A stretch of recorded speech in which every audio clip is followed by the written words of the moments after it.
Փարիգուն սիրելիներ, on behalf of the Hamazkayin Armenian Educational and Cultural Society of Detroit, I'd like to welcome you to this special, intimate virtual event.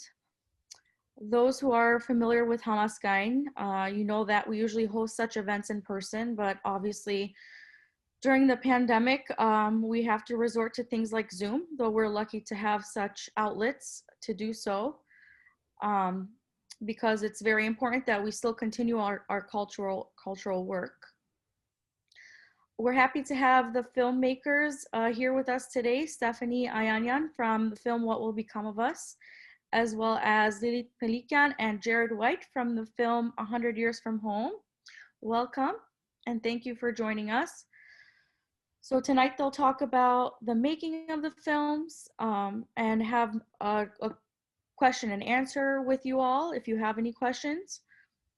I did want to mention that now more than ever it's very important to have events like this to support talented Armenians, especially those who are spreading awareness and educating others about Armenians and our cause and our history. So thank you to the filmmakers for doing that. It's a lot of work, and we're actually very proud of you. So both movies will air on PBS Detroit Public TV tomorrow night at 8 p.m. So don't forget to tune in or set your DVRs. And that's it. Now I'll turn it over to Jared and Lili. Hello, thank you for having us. Yeah, thank you so much for having us, and thank you to everyone who's here attending. Really appreciate you being here. And thank you, Lori, for that warm introduction. Appreciate it.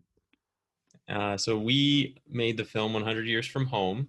It's a documentary that sort of revolves around the 100th anniversary of the Armenian genocide. We started making it in 2015 as the centennial was approaching. And back then I had this urge to do something to kind of commemorate this moment in history. And for me, that ended up being looking for my ancestors' home and that they had built in cars and then had to abandon during the genocide. I'm wondering if this is a good time to show our trailer, the joint trailer with Stephanie. You want to show it right now? Why not? Give people an idea of what what we're talking about. Sure, I just need to... You are the host. I'm the host now, okay. Magic. Here we go. So let me share sound. Can you guys see this? Mm-hmm. So this is a joint trailer for our film 100 Years from Home and Stephanie's film What Will Become of Us.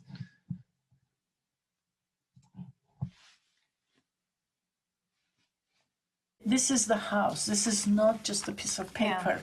This is their dream to go back to their own life and to their own country. I'm looking for the house that my great-grandparents built and then lost. Genocide always cast a long shadow. Our place at the table of nations. In 1915, that place was nearly stolen from us. There is some major dent in our psyche. Of course, we're all traumatized. Armenians, we do have this heaviness. I feel a responsibility to share that story in a way that doesn't feel as traumatic. Home is not 100 years ago. This is a new era for us.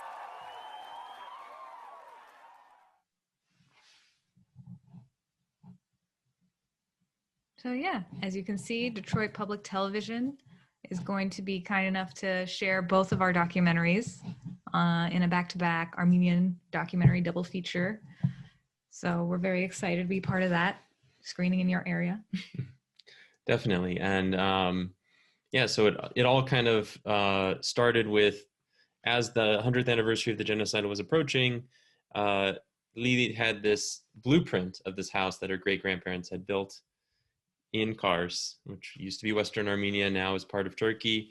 And she was, go ahead. I was spending a lot of hours on Google Maps, basically in satellite images, trying to find a roof that matched the blueprint. So there were unfortunately a lot of roofs that matched the L shape of that particular building. So at some point I decided I needed to go and visit there to look for myself so that I could see, because back then there wasn't really a street view on a lot of this. So I needed to see the actual building for myself. And my family was very against it. They felt very uncomfortable about it and put a lot of fear in me about going, but I made sure that I went as part of a tour group. And yeah, so we went to Armenia. We stayed in Yerevan, and we were there for the 100th anniversary. We went to Titr for the centennial. We were able to capture that and film that. We took a drone with us and got some amazing footage of that. And we were able to go all over Armenia, filming, interviewing people from all walks of life. We interviewed people who worked in the government. We interviewed Pargev Martirosyan, the Archbishop in Artsakh. We interviewed people from tech like Alexis Ohanian and Rafik Krikorian, and artists and writers, comedians, and people from all different walks of life to just get their different perspectives on what it means to be Armenian 100 years after this, atrocity took place, and what they're looking forward to in the future. Yeah, so it's not just about looking back, but also looking forward. And we were there in Armenia, and then we went into Turkey for the tour, going to 3 historically Armenian cities: Ani, Van, and finally Kars, which is where her family's house was that they had to abandon during the genocide. But before we even did that, we took a detour into Artsakh because we wanted to capture some footage there. And I'm glad we did, because we have some lovely drone footage that of monasteries that aren't necessarily in their same condition these days. Yeah, we were able to go into Artsakh. We went to Stepanakert, we went to Shushi, we went to Dadivank, Kantasar, a few other places. So it was incredible, especially in light of the recent war that broke out there. We're very grateful that we were able to see all of those places and capture a lot of that stuff on film while we were there.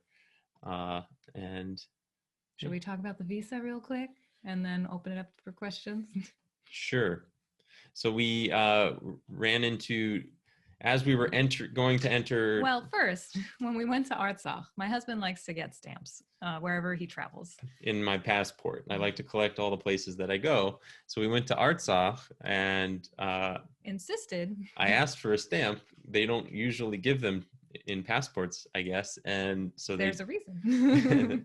They did, to me and to her. And it turns out that was a problem when we tried to go then into Turkey. And they saw those. They didn't mind his passport stamps in my passport. They let me right through, but they stopped her because of the AYANIan last name. Sure, whatever reason.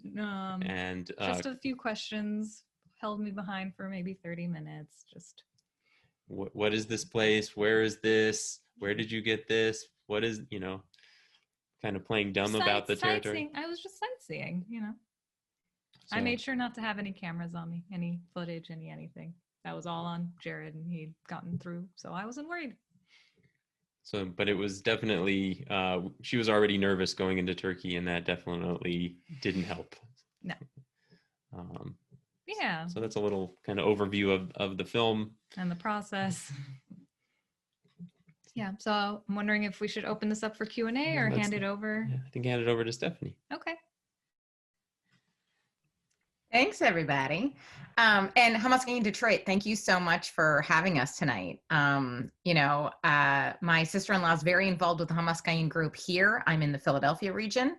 But I love that it's like this internationally, known cultural organization, and we're so fortunate to have you all over the world. And I'm so pleased to be in Detroit with you tonight. So I am the producer and co-director of What Will Become of Us. You may have heard about the project before. When we first started it, it was called A New Armenia. We launched the project in 2014 with a Kickstarter campaign. Thanks to a lot of people in Detroit and all over the United States and even internationally, we were able to get the funding in place for getting started on the film. And then I went to foundations and did the rest of the fundraising. My plan was to make a film for the centennial, and it was supposed to broadcast in 2015 or 2016. And that didn't really happen, partially because it was a really difficult time to get the funding in place to make a feature documentary.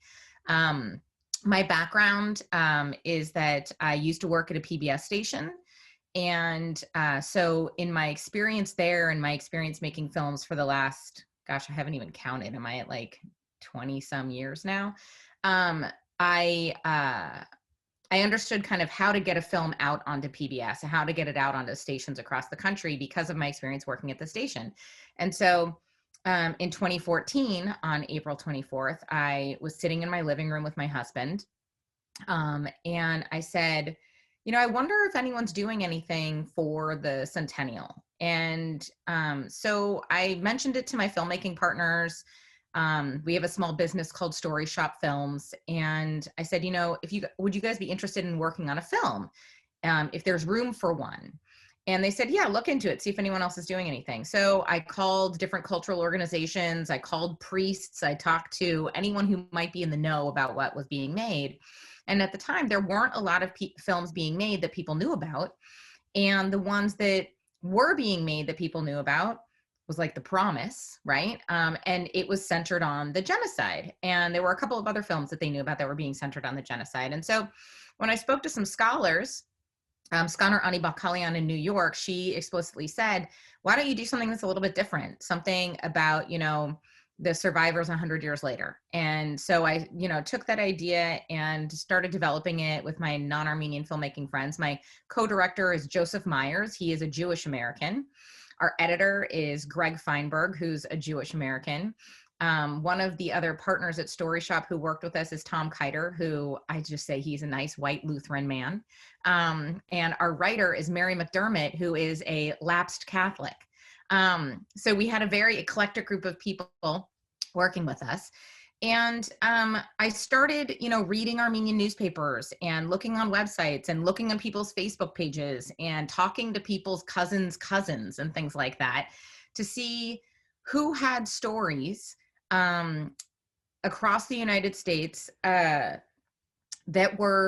we wanted individuals who were kind of looking at their cultural identity in the United States 100 years after genocide, but also doing something actively with their culture that we could film. So we didn't want to be filming something that happened, 5 years ago, 10 years ago. We didn't want to sit down with people and have them explain to us something that happened in the past. We wanted to actually follow people as they were actively engaging with their culture. So through a series of, I'm sure, hundreds and hundreds of phone calls and sometimes these kinds of interviews, I would meet with people all over the country. I met with some people in Detroit as well. We cast our film. And so ultimately we filmed 10 stories. We traveled to Washington, D.C., Boston, New York, New Jersey. I wanted to come to Detroit, but the story there didn't work out. We traveled to Los Angeles and Fresno. We traveled to Madison, Wisconsin, and Chicago and Hayastan. We went kind of all over the place to capture these stories. And what we wanted to do was to give a non-Armenian audience a picture of who are the Armenians in America, because we still were struggling and still are struggling with people understanding who we are, because we need people to know who we are so that they support us and they support our issues, especially now. But also who we are in America in a way that non-Armenians would care about, right? So we started filming with Sebu Simonian of Capital Cities and Michael Adam Wolahojian of Michael Adam, Incorporated, for the designer and artist. We started filming with the ANCA's Adam Hamparian in DC and Richard Hagopian and his grandson, Andrew. And we filmed with Birthright Armenia volunteers, John and Annie Swears, and Lori Tatulian, the comedian out of Los Angeles with the Big Bad Armo show. And we also filmed with some scholars and some experts and other additional voices. all with the idea that let's try to get these non-Armenians to engage in a PBS show.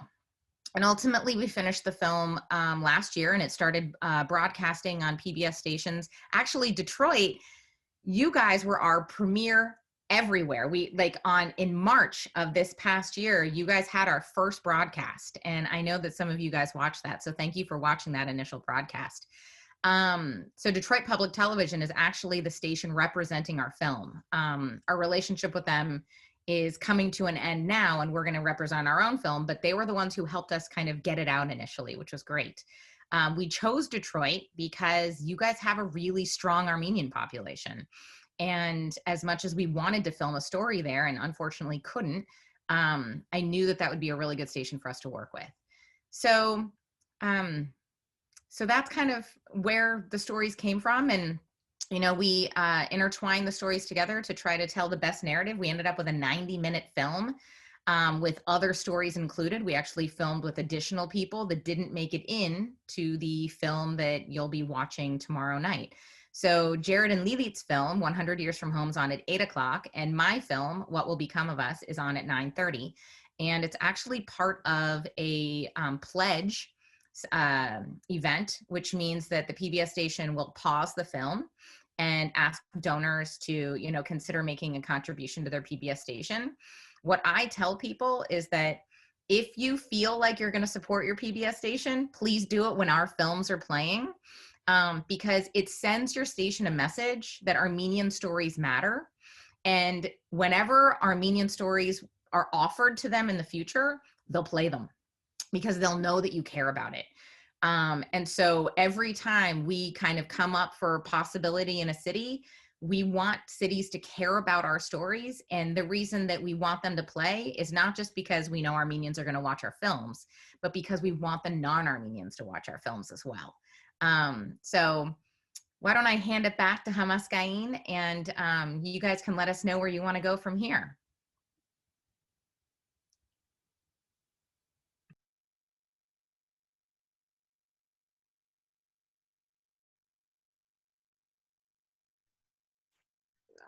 Okay. If you guys are open to questions, we can take questions. How do you want to do it? Like, do you want them to send me the questions in the chat box, or they can ask them directly? It doesn't matter. I think this is a small enough group that I think that people can ask them if they're comfortable. Sometimes people don't like asking them directly, so if they want to send them via chat, they can. But if they're comfortable asking directly, I say we just let them do it. Yes.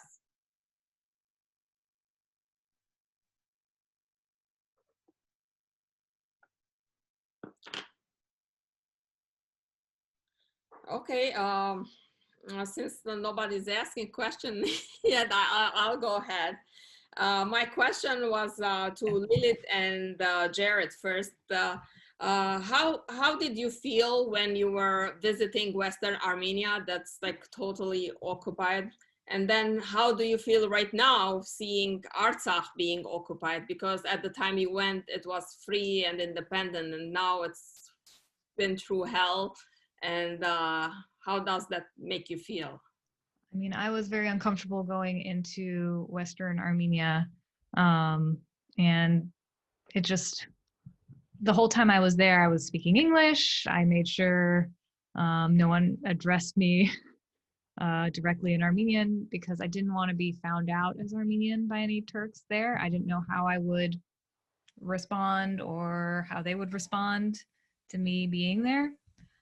Thankfully, we were in a tour group, so we were kind of isolated. Our guide spoke Turkish and Armenian and English and could help us navigate the area and basically not have to deal with many of the locals that weren't pre-approved. And I felt very relieved to be back in Armenia after we left. Just, I don't know, it was a comfort level thing. And I can't imagine what it's like in Artsakh right now. Do you want to talk about being in cars? I mean, yeah, being in Turkey was very uncomfortable, but being in cars and walking the streets that my ancestors once lived in was very bittersweet. It was the closest I'd ever felt to them. Like, this help make real all the stories I'd heard growing up. And I'm glad I went. At the beginning of this year, I thought I might go back. But I don't know. Right now, I feel very uncomfortable with that whole situation. Yeah, it's very difficult. I mean, I'm a non-Armenian myself, so I didn't go through the same, emotional experience. Yeah, I didn't experience it the same way that LILIT did, of course. But I definitely could see what she was going through, and I understood what she was going through. And, we collaborated as filmmakers on the film, but we're also husband and wife. So it was this kind of a strange thing where I'm there filming her with a camera, but while also I'm trying to be invisible and just walking the streets and trying to be there for her in a difficult time, but also trying to capture her and film her. And it was just a very strange balancing act that we were going through, which we managed. Yeah. And yeah, but it was just an interesting dynamic, interesting experience. Yeah, she was trying to kind of stay hidden and not draw attention to herself, but I'm following her around with the little camera. So it was a little bit of a contradiction there. And then, yeah, in terms of what's been happening in Artsakh, yeah, I mean, our film is about her search for her family's long lost house that they had to abandon during the genocide. And today there are so many Armenian refugees who have lost their houses now in this war. And so, our heart goes out to them. We're definitely, support them in their quest for self-determination. And it's just been heartbreaking seeing what's been going on there. And yeah, it was a great to be able to go there and film it before. And we interviewed Pargev there, and he spoke about the situation even then was constantly a violation of ceasefires, and yeah, every day was a struggle. Yeah, so it was we were glad to have been able to capture that, and especially in light of what's been happening more recently. And I'm noticing Shant has raised his hand.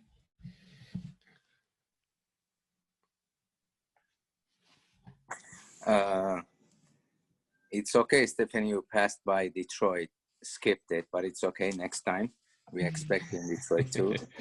However, I think I watched their work last year. I can say just one word: awesome job.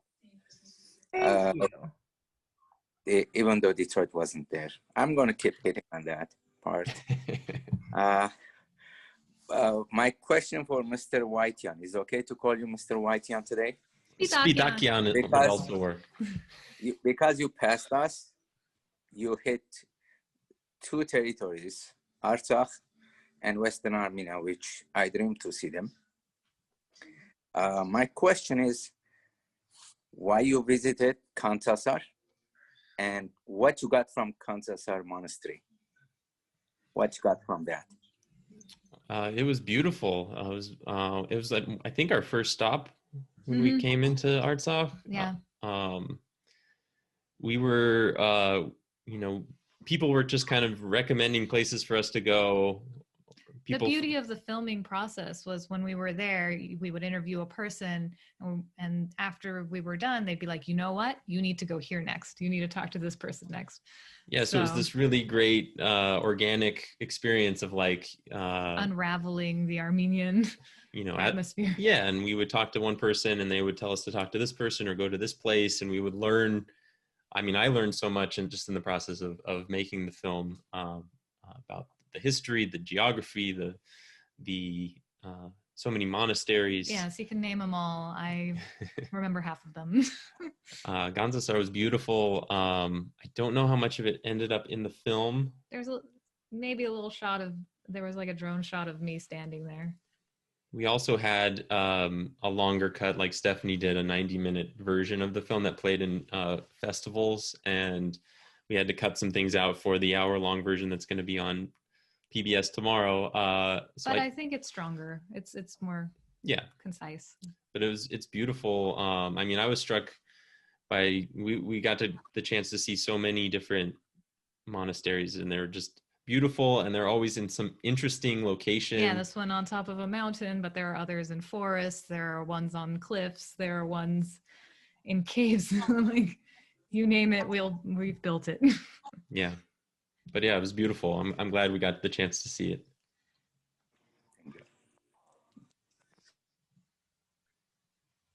I have a question to Stephanie. You, in your movie, we see Aram, Vahe Berberian, Michael Aram, so many famous Armenians. How did you decide on these personalities, or what qualified them to end up in your movie? So Vahe Berberian's actually only kind of quoted in my movie. He's actually in LILIT and Jared's movie. But I would have loved to include him. He is an awesome human being. You know, when I was looking for people, Aram Hamparian is a name that's mentioned a lot in my house, as is Richard Hagopian. And, you know, so I had never met Aram, but his name came up a lot because my husband did the ANCA internship in DC. Mm-hmm. And so, you know, growing up, I wasn't surrounded by Armenians a lot. I was born in Northern California. My grandparents, after the genocide, lived in Marseille, but then ultimately ended up settling in Fresno on both sides of my family. And so my parents were born and raised in the Fresno, California area. And in the 60s, my father decided to move to Northern California with my mother. And so I was born up there. And we knew some Armenians up there and we hung out with them, but it wasn't a day-to-day thing. Whereas my husband was raised in the Philadelphia area, and it was a day-to-day thing. He spoke Armenian in the home, and, you know, he went to the Armenian Sisters Academy here, and it was very important to his family to constantly be engaged and be at church and do everything, right? In the mid-1980s, I moved to central Pennsylvania, where Penn State University is, and there are no Armenians there. There's one family. Well, there's a few families, but there's one major family. And when they found out that my father was coming to work at Penn State, they said, "You will be part of our family. You will spend all holidays with us." And it was wonderful. But I lived a very American Armenian upbringing. My family always raised, you know, my brother and I to understand that being Armenian was extremely important. It was part of who we were. And even my friends in junior high and high school would say that you couldn't know me for 5 minutes without knowing that I was Armenian. But Richard Hagopian was part of the house that I grew up in a sense, because his music was on all the time, because he played at my parents' wedding. So I knew who this Richard Hagopian was. If I went back to Fresno and I went to a wedding, he was always playing at a wedding, right? So to me, if I'm going to look at someone who is cultivating music in the culture, I thought of Richard. He was kind of a no-brainer to me because he was part of my life. And to know that he was actually teaching his grandsons and other people how to play the oud and other instruments, I thought, wow, what an amazing story to kind of talk about this, you know, passing in the heritage.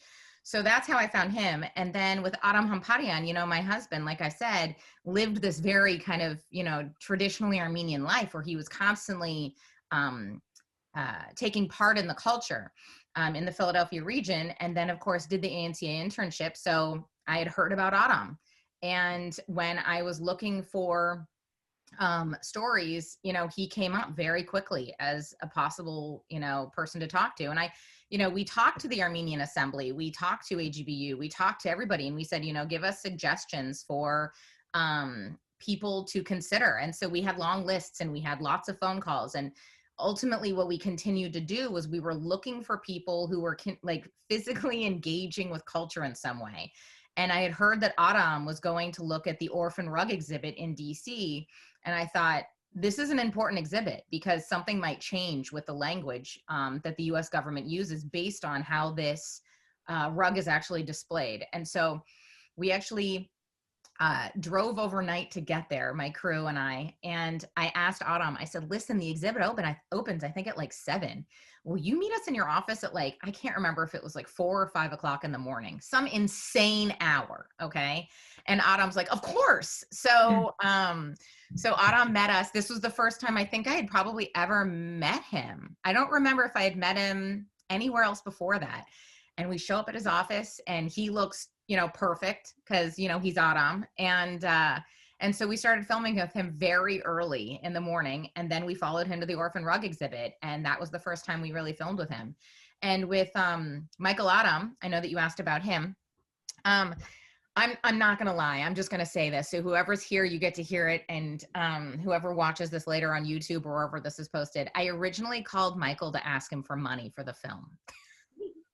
And in the conversation, he started telling me about, like, he was just being very open and kind and honest. And he was telling me about the sculpture he was making. And I'm like, tell me more. And so he started to tell me about the migration sculpture that he created for the centennial of the genocide. And I thought, wait a minute, you're in the middle of making this? And he said, yeah. And I said, scrap me asking you for money. I can't ask you for money because if I actually want to film your story, I can't take your money anyway. So he allowed us into his life to tell the story of the making of migrations. And so we got to capture that on film. And, this is kind of how it happened with everybody else. We had, of course, many conversations with people who had amazing stories that we just couldn't include for various reasons. But those are the ones I'll answer because those are the ones you asked about. I just want to say, I think that our two films are really complementary to each other. They go well together because they sort of come from a similar place of like jumping off from the 100th anniversary of the genocide, but trying to use that as a jumping off point to the future. Not just look back, but to look forward and look at how Armenians have not just survived, but are thriving. And the films themselves are different, but I think they work really well together. I think so too. And I think that one of the great things is, and after you watch both films tomorrow night, you'll understand more, but we're also really looking at identity in the films. And, LILIT's film is a very personal journey, and she's kind of working through her identity as she's on that journey. And I'm sure it's still part of much a process today. And that's, for many of the characters in the film that I made, that's also what's happening, is they're kind of working through their identity 100 years after genocide and kind of what it means to be Armenian in America. So thank you for saying that though, Jared. That's so true. They're good companion pieces. Yeah, exactly. And they're both, for Armenian audiences, but really geared for non-Armenian American audiences who don't know anything. That was very important to us when we started out. It was, as an Othar myself, wanted people to be able to come in knowing nothing. Maybe they haven't heard of an Armenian before, and they can sit down and watch it and understand who the Armenian people are, a little bit about their history, and follow the story and know what they need to know to be as invested in the story as an Armenian person would be. And it's a universal story. I think all children of immigrants, really all Americans, we all come from somewhere. We can all relate to these stories of people trying to figure out who they are, where they fit in, how they belong, and there's no one answer for that. Yeah, and that search for home.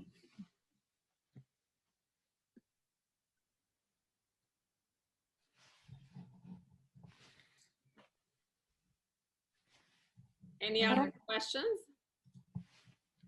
I don't have a question, but I did just want to say again,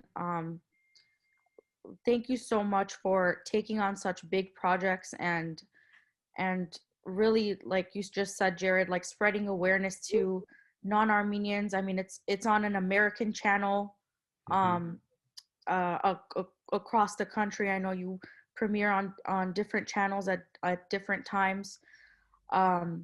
So I think that's so important. And these are both movies that are great pieces that could be used in schools for education, or even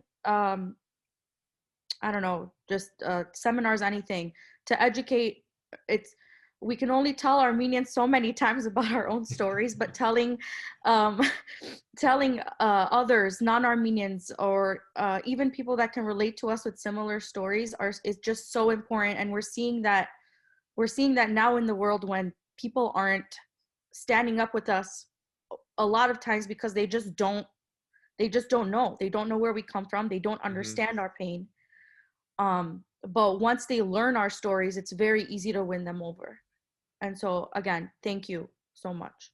Well, thank you. And yeah, we've had the experience already just in showing it at festivals and showing it on some of the other PBS stations where it's aired. We've had people contact us and say, you know, oh, I'm Jewish American, or I'm Vietnamese American, or I'm all these different, from all these different places. And they're like, I could relate so much to LILIT's story. And like, I went through that sort of like trying to figure out my identity, trying to figure out who I am. And so I really, that's really impactful to me, that it is such a universal thing, and that we can show people who otherwise haven't heard about this stuff. And I agree, like, it's not taught enough in schools. And that is one thing that we hope to do, is also bring it to schools and universities as well after all this. And streaming services. Absolutely. It's interesting because I was talking to a friend of mine who is, I was talking to somebody who's Indian American, but then also someone who's South African American. And what they had shared with me about the stories in our film is exactly what LILIT and Jared just said about theirs, is that it's about this kind of shared experience. And so in our film, one of the things that we kind of start off with is this idea of what it means to be Armenian. And, you know, does it mean that you have to go to church, or does it mean that you have to speak the language or eat the food or do the dances? What does it mean to be Armenian? And, you know, I think that one of the things that I've kind of grappled with is that I felt very judged in certain Armenian communities. Was I Armenian enough? Because I don't speak the language, okay? I adore my husband. He's amazing. But when he first met me, my husband his family owns a lamajun company. And so when he first met me, the first thing that went through his mind was, is she one of those I ate a lamajun once kind of Armenians, right? And I always thought that was hilarious because, you know, I feel like being Armenian is defined in so many different ways. And just because maybe, okay, let's be honest, I had eaten like 1 million lamajuns, but like, let's pretend that I hadn't, right? I think that you can define being Armenian in so many different ways. And so kind of knowing that I had been judged because of not speaking the language, and knowing that I'd been judged about whether or not I had a lamajun, right? I found that my friends who were Indian American and South African American felt the exact same way, that when they're with people in the United States that are of their ethnicity, they are feeling the same kinds of judgments, right? That, oh, they're not South African enough, they've become more Americanized, or, oh, they're not Indian enough, they've become more Americanized. And, you know, I think that this is to the detriment of our community, right? And I hope that as things continue, that we kind of open up what it means to be Armenian in America, and that we become extremely welcoming of everybody. Because I think that we need as many Armenians as we can get. And like with Jared, you know, he was talking about being an Odad. When I hear the word Odad, I know what it means. I understand the definition. There's something in my heart that hurts when I hear it, because to me, it's like a judgment of them being another, right? And I feel like for Jared, like, he is Armenian by choice. He is ABC, right? He's kind of come into the fold, right? And I think that we need as many people to come into the fold as possible. So let's get more people like Jared and like hug them and make friends. And, you know, we need it for Artsakh, right? We need it for Armenia, because what happened in Artsakh is now being threatened to the Republic of Armenia. And so we need as many friends as we can get. And let's just, you know, kumbaya, let's all be friends with each other and love each other. So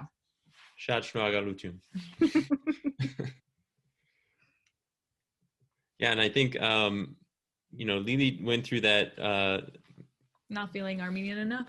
Yeah, all of those feelings. And yeah, being raised in America, having Armenian, like my parents coming from Armenia here.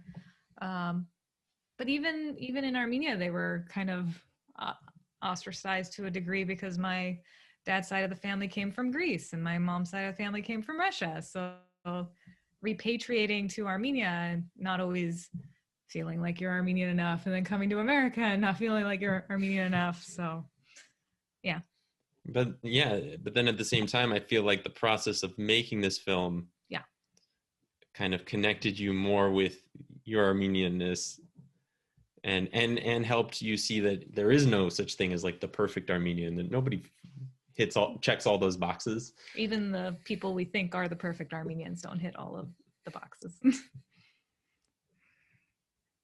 No, they don't, right? Yeah, it's impossible because we have too many boxes. It's true, true. I had a question, not a question, but a suggestion. I can't ask a question about the film since I haven't seen it yet. We don't see it until tomorrow evening, but I just wanted to throw out there, thank you for all three of you for doing this, but the state of Michigan recently passed a law where schools are going to teach about the Armenian genocide in the history classes. And we do need some documentary short films that introduce the subject to high school students, 15, 20-minute films that can be followed by discussion.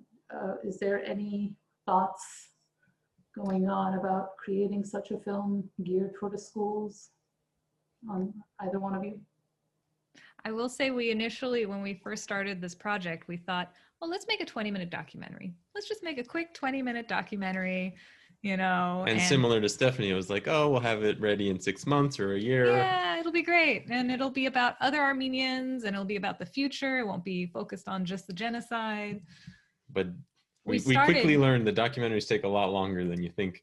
But I think, like I mentioned before, we definitely are looking into educational distribution for the film so that we can get it into schools. And I hadn't thought about doing sort of a 15, 20-minute segments like what you're saying. But we could break it it's into possible multiple. We could break the film up in certain ways depending on what the topic is covering.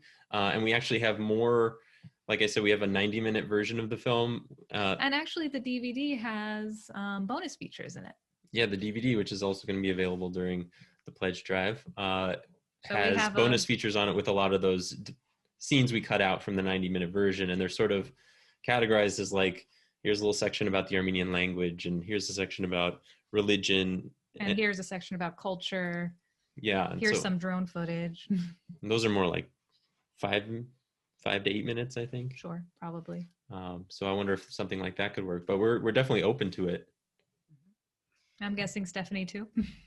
Yeah, so the way that my film is edited actually kind of works well for classroom use because it's in segments. So you're, with one character and then you move to another character and then you move to another character and then you might move back to a previous character.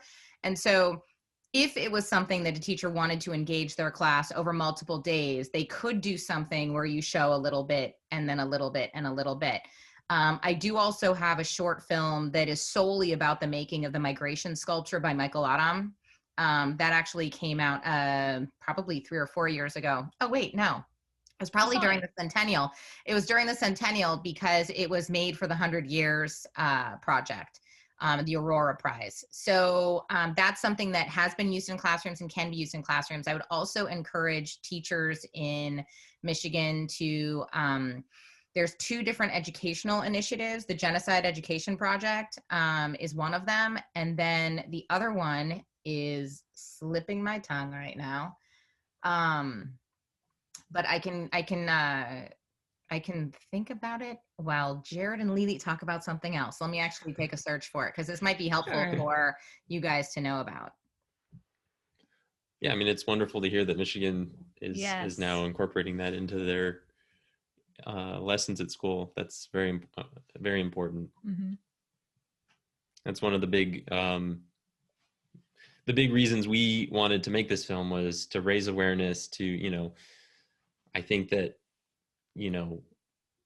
when a country denies that a genocide took place or even just doesn't acknowledge it, like the US didn't for so long, it gives tacit permission to other countries to commit further atrocities because, if no one's going to hold them accountable, they feel like they can get away with it. And so it has reinforced to me the importance of speaking out, of shining a light on these things, of fighting for the truth because it matters and lives are at stake. And so that was very important to me in the making of the film.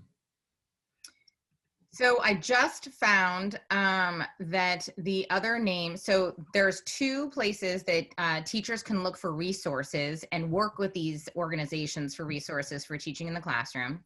One of them is called the Genocide Education Project, and they have a website. And the other one is called Facing History in Ourselves. And Facing History in Ourselves doesn't just do Armenian genocide education. They do education about the Holocaust and other genocides and other topics. But they have an entire curriculum about the Armenian genocide and Armenian identity post-genocide. And they actually have a textbook that can be used in the classroom as well. So I would suggest for any educators to reach out to Facing History in Ourselves or the Genocide Education Project, because they do have film clips ready to go. And they have reading and activities that teachers can use in the classroom. But yeah, we'd love to get our films into the classrooms as well, though. And I would just say, you know, I hope everyone on this call will tune in tomorrow to Detroit Public Television, starting at 8 p.m. with our film and 9:30 p.m. for Stephanie's. And we hope that you can tell your friends, tell your family members, your colleagues, your non-Armenians, your non-Armenian friends to tune in as well, because we're not from Detroit. We're doing the best we can to reach out to as many people and organizations as we can, but you live there, you know people there. If you can help us spread the word, that would help us out and would help show, as Stephanie pointed out, you know, the importance of Armenian stories and show PBS that people care about this stuff. Which I think it's more important than ever these days. Yeah. And you can also, in addition to tuning in to the broadcast on TV, it will also, I believe, be available as a live stream on the Detroit Public Television website, which is dptv.org.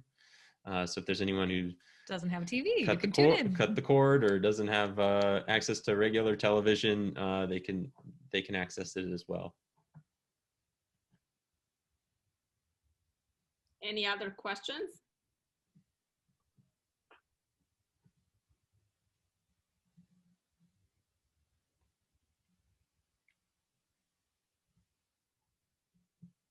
I just wanted to say thank you and that we're very much looking forward to it.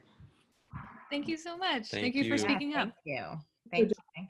Detroit, and we will definitely tell people to tune in tomorrow. We really appreciate that. Thank you so much. Yeah.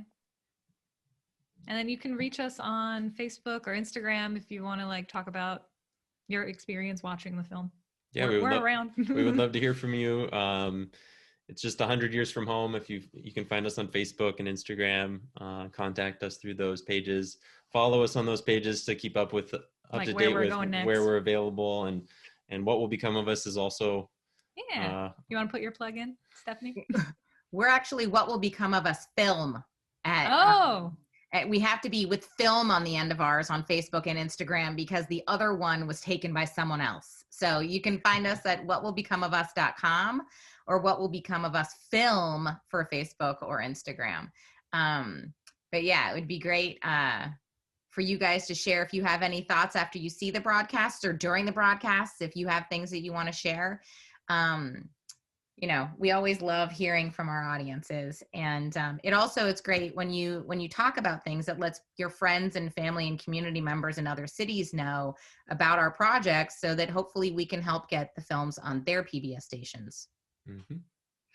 It's been really great to talk to everybody tonight, though, and I feel lucky to have spent my Sunday evening with you. It's not every day I get to hang out with people from Detroit Rock City. Right. Thank you for doing this. Thank you for everything, for being here and doing what you're doing. Thank you so much. Thank you. Yeah, it is our pleasure hosting you and doing this virtual event. And since there are no other questions, I want to bring to your attention Artsakh, Hamazkayin Artsakh office and the Hamazkayin Yerevan office are taking care of the Artsakh kids, and they're taking care of their educational and the special needs, just trying you know, it's a very tough situation. If anyone would like to make a donation, you can contact me in regards to that. And the Hamazkayin Detroit office also has Lala and Ara merchandise. If anyone, the dolls are made in Armenia, and we have the party sets. And if anyone wishes to make buy a Christmas gift for anyone, you can contact us as well for that. So just a quick plug for those two important. And then we are going to advertise that your movies are airing during a pledge event. And if anyone wishes to donate to Detroit Public TV, they can do that as well. So yeah, we want Detroit Public TV to show Armenian movies, and it's important. Yeah. Thank you. Thank you very much. And yeah, and you can get DVDs of the films as well with the pledge. Stocking stuffers. I don't know if they'll come in time, but yeah, I have no idea. That's true. Armenian Christmas, right? There you go. Oh, there you go. We're hoping that they go out in time for that. All right. Well, yeah, thank you so much to Hamazkayin for hosting this event. Thank you for everyone who came and nice meeting all you Michiganders. Definitely. We really appreciate your interest, and thank you for watching tomorrow. And thank you to Chorel for hosting. Really appreciate all of being able to speak with you today. Yeah. Thank you. And thank you to all participants. We have 20 plus participants today, and we're very happy to have you join us here today.